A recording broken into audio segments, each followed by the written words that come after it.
മാന്യ സുഹൃത്തുക്കൾക്ക് ഇലഞ്ഞൂർ ബ്ലോഗിൻ്റെ പുതിയൊരു വീഡിയോയിലേക്ക് ഹാർദവമായ സ്വാഗതം.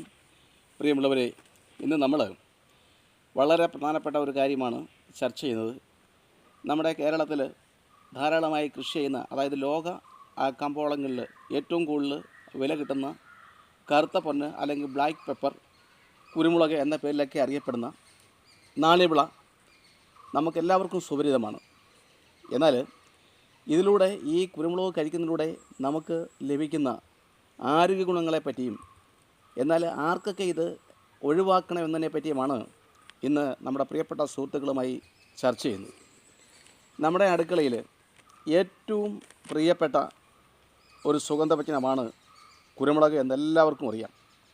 കറികളുടെ സ്വാദ് കൂട്ടാനും അതുപോലെ തന്നെ ഗുണം വർദ്ധിപ്പിക്കാനുമാണ് നമ്മൾ കുരുമുളക് ചേർക്കുന്നത്. കുരുമുളക് പൊടിയും കുരുമുളക് സത്തുമൊക്കെ ഇന്ന് കടകളിൽ യഥേഷ്ടം വാങ്ങിക്കാൻ നമുക്ക് കിട്ടുന്നുണ്ട്. കുരുമുളകിൽ മാംഗനീസ് എന്ന് പറയുന്ന ഒരു ഘടകം ശരിക്കും അടങ്ങിയിട്ടുള്ളതിനാൽ നമ്മുടെ പല്ലുകളുടെയും എല്ലുകളുടെയും സംരക്ഷണത്തിനും വളരെയധികം പ്രയോജനപ്പെടുന്നുണ്ട് കുരുമുളക് എന്ന കാര്യം നമ്മൾ മറക്കരുത്.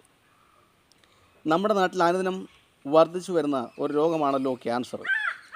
നമ്മുടെ ശരീരത്തിലെ ക്യാൻസർ കോശങ്ങളെ നിർവീര്യമാക്കുവാൻ കുരുമുളക് കഴിക്കുന്നതിലൂടെ സാധിക്കുമെന്ന് ഈ അടുത്ത കാലത്ത് ഒരു പഠനം തെളിയിച്ചതായി പറയപ്പെടുന്നുണ്ട്. അതുപോലെ തന്നെ നമുക്കുണ്ടാകുന്ന ചുമ, ജലദോഷം, തൊണ്ടവേദന, അലർജി രോഗങ്ങൾ എന്നിവയ്ക്കുള്ള ഉത്തമമായ ഒരു പരിഹാരമായിട്ട് കുരുമുളകിനെ നമുക്ക് ഉപയോഗിക്കാം. തണുപ്പ് കാലങ്ങളിൽ ചുക്കും കുരുമുളകും കരിപ്പെട്ടിയൊക്കെ ചേർത്തുണ്ടാക്കുന്ന കാപ്പി നമ്മൾ കുടിക്കുന്ന ഉടനെ തണുപ്പില്ലാതാക്കുകയും ഒരു ഉന്മേഷം കൈവന്നായി നമുക്ക് അനുഭവപ്പെടുകയും ചെയ്യുന്നുണ്ട്. അതുപോലെ തന്നെ ഹൃദയാരോഗ്യത്തിന്, തലച്ചോറിൻ്റെ പ്രവർത്തനങ്ങൾ മെച്ചപ്പെടുന്നതിനും ഒക്കെ കുരുമുളക് ഉപയോഗിക്കുന്നുണ്ട്. മറിവ് രോഗം വരാതിരിക്കുന്നതിനും കുരുമുളക് ഉപയോഗിക്കുന്നതിലൂടെ കഴിയും എന്ന് പഠനങ്ങൾ തെളിയിക്കുന്നു.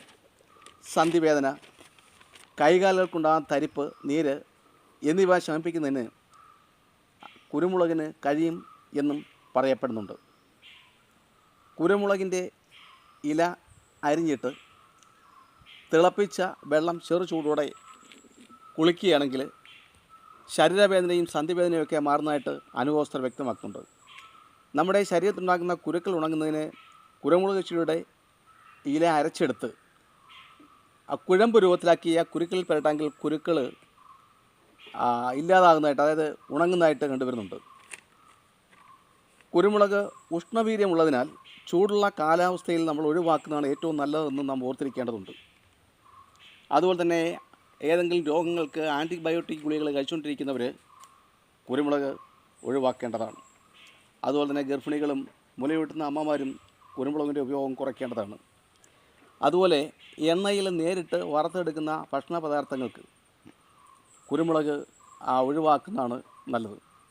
ഉണങ്ങിയ കുരുമുളകിനേക്കാൾ കൂടുതൽ ഗുണസമ്പുഷ്ടവും ഔഷധ ഗുണവും അടങ്ങിയിട്ടുള്ളത് പച്ചക്കുരുമുളകിലാണ് എന്ന കാര്യം നമ്മൾ മറക്കരുത്. അതുകൊണ്ട് പച്ചക്കുരുമുളക് അരച്ച് കറികളിൽ ചേർക്കുന്ന ഒരു രീതി നമ്മൾ പിന്തുടരേണ്ടതാണ്. അതുപോലെ കുരുമുളകിനോടൊപ്പം തന്നെ മഞ്ഞൾ കൂടി ഉപയോഗിക്കുന്നത് കുരുമുളകിൻ്റെ ഔഷധ ഗുണം വർദ്ധിക്കാനും അതുപോലെ തന്നെ ചില പ്രത്യേക അവസ്ഥകളിൽ നമുക്ക് കുരുമുളകിൽ നിന്നുണ്ടാകുന്ന ഉഷ്ണ വീര്യത്തെ തടയാനും ഒക്കെ സാധിക്കും. കുരുമുളകും മഞ്ഞളും നല്ല ഒരു കോമ്പിനേഷനാണെന്ന കാര്യം നമ്മൾ മറക്കരുത്. അപ്പോൾ പ്രിയപ്പെട്ടവരെ, കേരളത്തിൽ ഏറ്റവും കൂടുതൽ കൃഷി ചെയ്യുന്ന ഈ നാണ്യവിള ഇന്ന് പല തരത്തിലെ ഏതാണ്ട് 75ഓളം ഇനങ്ങളിലുണ്ടെന്നാണ് പറയപ്പെടുന്നത്. PVC പൈപ്പിലും കുറ്റിക്കുരുമുളകായിട്ടും മരങ്ങളിലും ഒക്കെ നമ്മളിന്ന് കുരുമുളക് കൃഷി ചെയ്തു വരുന്നുണ്ട്. കുരുമുളക് കുടിയിൽ നിന്ന് നല്ല ആദായം ലഭിക്കുന്നു എന്നുള്ളത് സത്യമാണ്. തൈകൾ നട്ട് നല്ല സംരക്ഷണം നൽകുകയാണെങ്കിൽ 2ാമത്തെ വർഷം മുതൽ കുരുമുളകിൽ നിന്നും നമുക്ക് ആദായം ലഭിക്കുന്നുണ്ട്. 15 കൊല്ലമാണ് കുരുമുളകിൻ്റെ ആയുസ് എന്ന് പറയുന്നുണ്ടെങ്കിലും അതിലൊക്കെ ഒരുപാട് പഴക്കമുള്ള കുരുമുളകൾ നല്ല ആരോഗ്യത്തോടെ ധാരാളം കായ്ഫലം നൽകുന്നതായിട്ടും നമുക്ക് കാണാൻ സാധിക്കുന്നുണ്ട്. നമ്മുടെ വീട്ടിലേക്ക് ആവശ്യമുള്ള കുരുമുളകിന് വേണ്ടി വളർത്തുകയാണെങ്കിൽ നാടൻ ഇനങ്ങൾ വളർത്തുന്നതാണ് ഏറ്റവും നല്ലത്.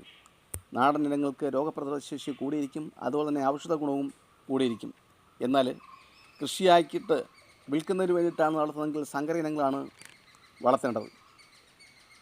അപ്പോൾ തീർച്ചയായിട്ടും ഇത്തരത്തിലുള്ള അറിവുകൾ ശേഖരിക്കാനും ഇത് സമാന ചിന്താഗതിയുള്ളവരിലേക്ക് എത്തിക്കാൻ നിങ്ങൾക്ക് താല്പര്യമെങ്കിൽ ഞങ്ങളുടെ യൂട്യൂബ് ചാനൽ ഇതുവരെ സബ്സ്ക്രൈബ് ചെയ്തിട്ടെങ്കിൽ ദയവായി സബ്സ്ക്രൈബ് ചെയ്യുക, ലൈക്ക് ചെയ്യുക, ഷെയർ ചെയ്യുക.